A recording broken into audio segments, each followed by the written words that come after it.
መኪና ስለሌለው ቤት ስለሌለው እንደሌላው ኃይል ስላልተሰማው ገንዘብ እጁ ላይ ስለሌለ የሚከፋውና ደስታውን የሚያጣ ቁጭ ብሎ የሚያለቅስ እግዚአብሔር የሚያማር እግዚአብሔር አያየኝም የሚል ዛሬ ስታያቸው ጥሩ ልብስ ለብሰው የወጡ ሰዎች ቤታቸው የሚበላ የሚጠጣ ይኑር አይኑር ምንም የምታውቁት አልኪል ሰውን በልብስ የሚገምት በጣም ብሶ ደስታ የማይነጠቅም ትክክለኛ እውነተኛ ደስታ አለ ማለት ሐሰተኛ አለ ማለት ነው። ራስዎ ሲቀኑ ሙሉ እናትህ ታማብህ ሊሆን ይችላል ቢሆን ነገር ተፈትነህ ይችላል አልቀሰህ ምን ብለህ መጥተህ አምባ አንጠራርገህ ከጓደኞች ጋር ስትስቅ ይሄን አንተማ ምን አለብህ ሳቅ ተጫዋተኛንን እንጂ ምናምን ወይ ደግሞ ሲደውሉልህ ተኝተህ አንተማ ምን አለብህ ተኛ በጣም በተቻለ አቅም ማለት የሌለብህ ነው። ሰው ብዙ ነገር አለ ነገር በጣም ሰውን እንዴት ልትገዛው ትችላለህ? ዛሬ ስቆ ፈገግ ብሎ ይዋልልኝ አትልም። ስለዚህ የደስታ ነጣቂ የመጀመሪያው ሰው ነው።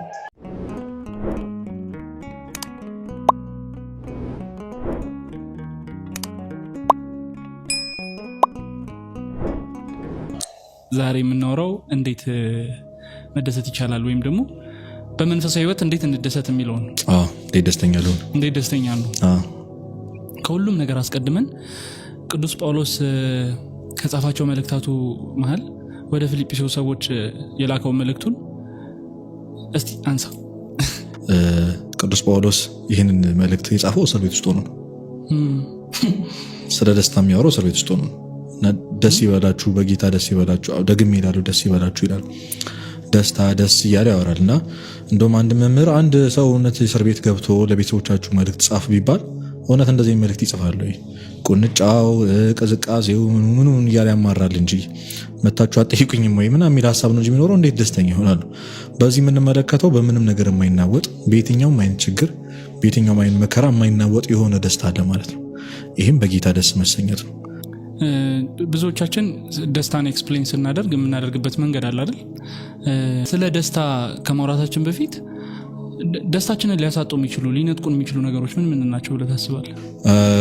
4 ነጥቦችን እናንሳ በዚህ ጉዳይ። የመጀመሪያው ሁኔታ ነው ወይም ደግሞ ሁኔታዎች ነው። ሁኔታዎች ማለት ተቀያያሪ ነገሮች ማለት ነው። እኛ ኮንትሮል ማድረግ የማንችላቸው ነገሮች ማለት ነው። ከሰው ልጅ ቁጥጥር ውጪ የሆኑ ነገሮች። ለምሳሌ ዌዘር ወይም ደግሞ የአየር ሁኔታ ተቀያያሪ ነው። ፀሐዩ የሚያበሳጨው ሰው አለ። ደስታውን ነጥቆት ቀን ሙሉ ተበሳጭቶ እግዚአብሔርን አማሩ የሚል ሰው አለ አይደል? እንደውም አብዛኞቻችን ፈተና ፀሐይ ነው። ከዛ ክረምቱ ሲገባ ዝናቡ ያበሳጫሃል።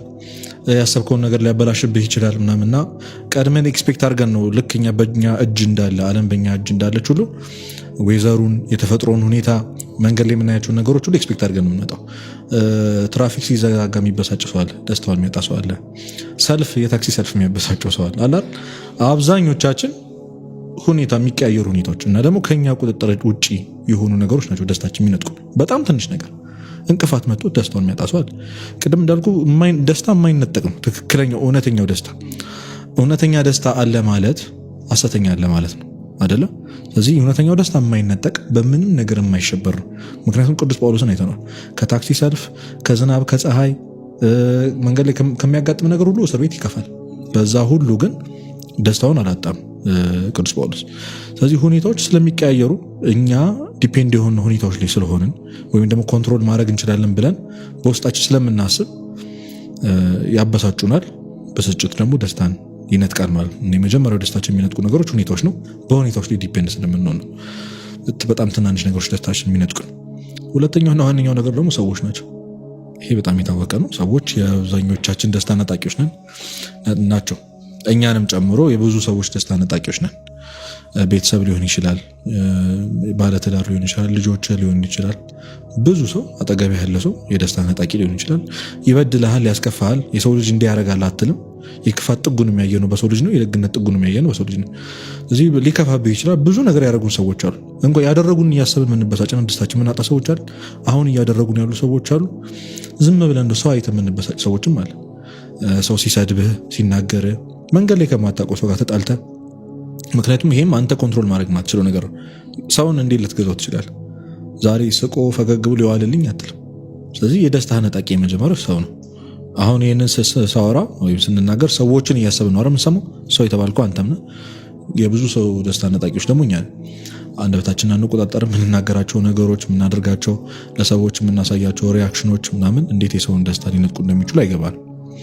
እና የብዙ ሰው ደስታ የሚያጣው ይሄንን በደንብ እንደውም ሰው የሚጋራው ይመስለኛል ሰው ነው። ከሰው ጋር ያለን ኢንተራክሽን ጥሩ ካልሆነ ደስተኛ ልትሆን አትችልም።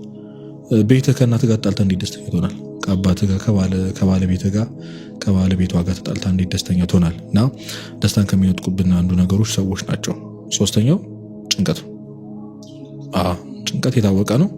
ጭንቀት በነገራችን ላይ ቀደም እንዳልኩ ብዙ ሰው የሚጨነቀው ኮንትሮል ማድረግ በማይችለው ነገር ነው። አንደኛ ባለፈ ነገር ይጨነቃል። ቢሆን ኖሮ ባይሆን ኖሮ እንዲህ ባድርገው ኖሮ ብሎ ቁጭ ብሎ የሚጨነቅ ሰው አለ። ያ ነገር ባይፈጠር ኖሮ ብሎ ምንም የማይመጣው ለውጥ የለም። ብዙዎቻችን የምንጋራው ወጣቶችም አሁን ደግሞ በደንብ የምንፈተንበት ነገር ነው። የወደፊቱ ማሰብ እንዴት ነው መሆኑ የሚያስባል። እና ጭንቀት የብዙ ሰዎች ደስታ ነጣቂ ነው። የመጨረሻውና ዋነኛው ደግሞ ማቴሪያል ንብረት ወይም ደግሞ ገንዘብ ማለት ይችላል። በገንዘብ ደስታን አይሰጥም፣ ደስታን ይሰጣል ምናምን ብለን ስንከራከር ትዝ ይላል። ከገንዘብና ከትምህርት ምናምን ብለን ትምህርት ቤት እንከራከር ነበር። ገንዘብ እዚህ ምድር ላይ ያላጠፋው ነገር የለም። በጣም ብዙዎቻችን ከገንዘብ ጋር አታችመንት አለን፣ ከገንዘብ ጋር ኤክስፔክቴሽን አለን። ገንዘብ በነገራችን ላይ ጌታ ተብሎ የተጠራ ነው፣ ከክርስቶስ እኩል የተወዳደረ። በቃ ለሁለት ጌቶች ልትገዙ አትችሉም። ሁለት ጌቶች አሉ እዚህ ምድር ላይ፣ ለሁለቱም ልትገዛ አትችሉም። አሁን ብዙዎቻችን ወደ እግዚአብሔር ለመምጣት ይሄኛውን ጌታ መጣን አንፈልግም። ለገንዘብ ያለን ፍቅር መተው አንፈልግም። በጣም የሚያስደነግጥ ቃል አለ መጽሐፍ ቅዱስ ላይ፣ ገንዘብን መውደድ የኃጢአት ሁሉ ስር ነው ይላል። መውደድ ነው የሚለው፣ ገንዘብን ማግኘት አይደለም። አሁንም ማወቅ ያለብን ነገር በጣም ከባድ ነው። ይሄ ባለጠጎች መንግስተ ሰማያትን ለመውረስ ይከብዳቸዋል አይደል? እነሱ ከሚገቡ በግመል በመርፌ ቀዳዳ የሚባለው ትርጓሜ ከዛ በፊት የሆነ ባለ ሀብት ስለጠየቀ እኮ ነው ጌታችንና መድኃኒታችን ክርስቶስ መንግስተ ሰማያትን ወርስ ዘንድ ምን ላድርግ አለው። ያለ ህግጋትን ፈጽማለሁ፣ እራሱን ሳደርግ ነው ከልጅነቴ የኖርኩት፣ ስለዚህ ያለን ሁሉ ሸጣ ተከተለኝ አለው። እና ምን ይላል? ብዙ ንብረት ስለነበረው እያዘነ ሄደ፣ አልተከተለውም። ለምን? ከእግዚአብሔር በላይ ገንዘቡን ይወድ ስለነበረ ነው። ስለዚህ ገንዘብን መውደድ የኃጢአት ሁሉ ስር ነው የተባለው። የኃጢአት ሁሉ ትልቁ ኃጢአት እግዚአብሔርን መተው፣ እግዚአብሔርን አለመውደድ ነው። እግዚአብሔርን እንዳትወድ ያደርጋልና ማን አለውን ገንዘብን የማይፈልግ? አሁን ሀብታም መሆን የማይፈልግ ማን ያለው? ገንዘብን ማካበት በኪሱ መጨበጥ የማይፈልግ ማን አለ? ዝም ብለህ ታስብ። ኃጢአት የማይመስለን በጣም ብዙ ሰዎች አሉ ገንዘብን መውደድ። እና የብዙ ኃጢአቱ ምንጭ የሆኑት ገንዘብ ነው አይደል? ብዙ ሰው እየተገደለ ያለው በገንዘብ ምክንያት ነው። በጣም ብዙ ሰው እየተሰደደ ያለው እየወደቀ ያለው በገንዘብ ምክንያት ነው። እና ገንዘብ የደስታችን ነጣቂ ነው። ምክንያቱም ገንዘብ ከሌለ ደስተኛ አይደለም። የምትፈልገው እሱን ነው። ገብቷል? ሰው የሚፈልገውን ነገር ሲያገኝ ነው አይደል ደስተኛ የሚሆነው። ገንዘብን ነው አሁን አብዛኞቻችን የምንፈልገው፣ ስለሌለን ደስተኛ አይደለም። ብዙዎቻችን እግዚአብሔር ምን ለምነው ገንዘብ ነው፣ ንብረት ነው። ትልቁ የደስታ ነጣቂ ገንዘብ ነው። ቅዱስ ጳውሎስ ግን እስር ቤት ውስጥ ሆኖ እስር ቤት ውስጥ እንኳን ገንዘብ ሰላም ራሱ የለም፣ ግን ደስተኛ ነበር። ስለዚህ ሐሰተኛ ገንዘብ ብታገኝ እንኳን የምትፈልገውን ገንዘብ እንኳን ብታገኝ የምታገኘው ሐሰተኛውን ደስታ ነው። ይሄ ጊዜያዊ ደስታ ማለት ዘላለማዊ ደስታ አይደለም፣ የማይቀጥል ነው። ልክ እንዳልኩ በሁኔታዎች ይለዋወጣል። ገንዘብ ይመጣል ይሄዳል፣ የታወቀ ነው። ይመጣል ይሄዳል፣ የሆነ ሰዓት ላይ ታጣለህ፣ የሆነ ሰዓት ላይ ታገኛለህ። ስለዚህ ደስታም ከገንዘቡ ጋር እኩል ይሄዳል፣ እኩል ይመጣል ማለት ማቴሪያሊስቲክ መሆናችን ነው። አሁን እህቶቻችን የሚፈተኑበት ጾር ብላ ቤተክርስቲያችን የምታስተምረው ይሄ ምንዝር ጌጥ ነው አይደል? ይሄ ጌጣጌጥን መውደድ አይደል? ኮስሞቲክሱን ምን መውደድ። እሱን ማጣት የሚያስከፋት ሴት አለች፣ ከጓደኞቿ በታች እንደሆነ ስለተሰማት። ወንድ ልጅም መኪና ስለሌለው ቤት ስለሌለው እንደሌላው ኃይል ስላልተሰማው ገንዘብ እጁ ላይ ስለሌለ የሚከፋውና ደስታውን የሚያጣ ቁጭ ብሎ የሚያለቅስ እግዚአብሔር የሚያማር እግዚአብሔር አያየኝም የሚል በጣም ሰው አለ። ሌላኛው ከዚህ ጋር አድርገን የምናነሳው ማወዳደር፣ ራስን ከሰው ጋር ማወዳደር ትልቁ ንጽጽር ደስታን ይሰርቃል። በጣም ምንም ወደድክም ጠላህም ራስን ካነጻጸርክ በቃ ወዳቂ ነው። እግዚአብሔር አንተን እንዳንተ ነው። በዚህ መንፈሳዊ ህይወት ላይም ነው። ገብቷል? መኪና ስላለው ምናምን ብለህ ራስ የምታነጻጽሩ አይደለም። ሰላማዊ ህይወት፣ ደስተኛ ህይወት ይኖራሉ ምናምን ብለህ አይደለም። ያጣኸውን ነገር ከዚያ ያገኘውን ሰው ስታይ ሁሉ ጊዜ ራስን ታነጻጽራለህ። መንፈሳዊ ላይ ካንተ በላይ ጸሎት ህይወት ያለው ሰው አይተህ ካንተ በላይ የሚያስቀድሰው ካንተ በላይ የሚጾም ሰው እያየህ መከፋትን እግዚአብሔር አይወደውም። እግዚአብሔር አንተ እንዳንተ እንደ ጥረት ነው። በቃ አንተ ነህ በቃ መበርታት ያለብህ። ያንተ ህይወት ነው መንፈሳዊ ህይወቱ።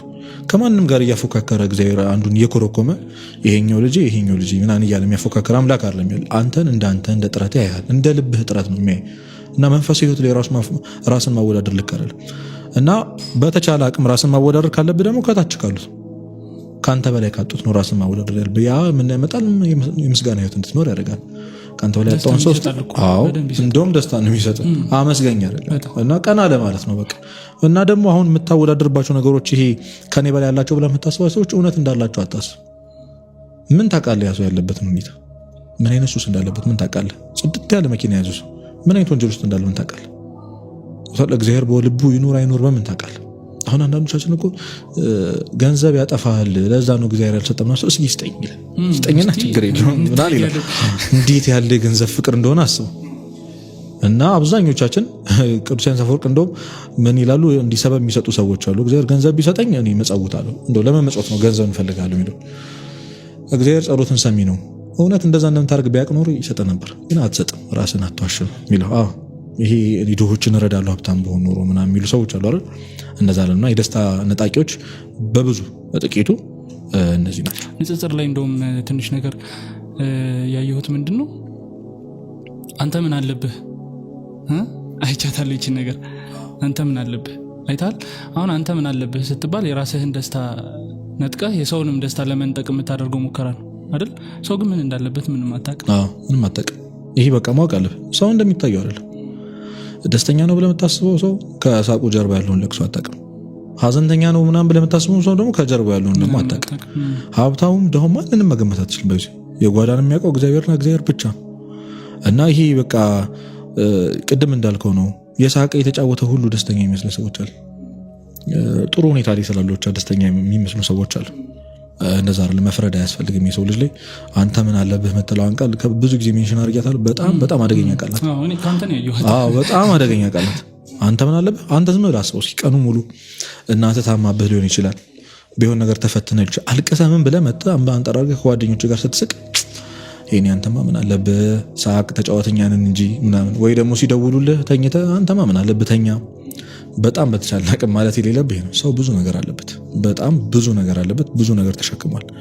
እንደውም የሆነ ጊዜ ተናግረው ነበር አንድ ጓደኛው በቃ መናገር አይችልም ያ ሰው ገብቷል።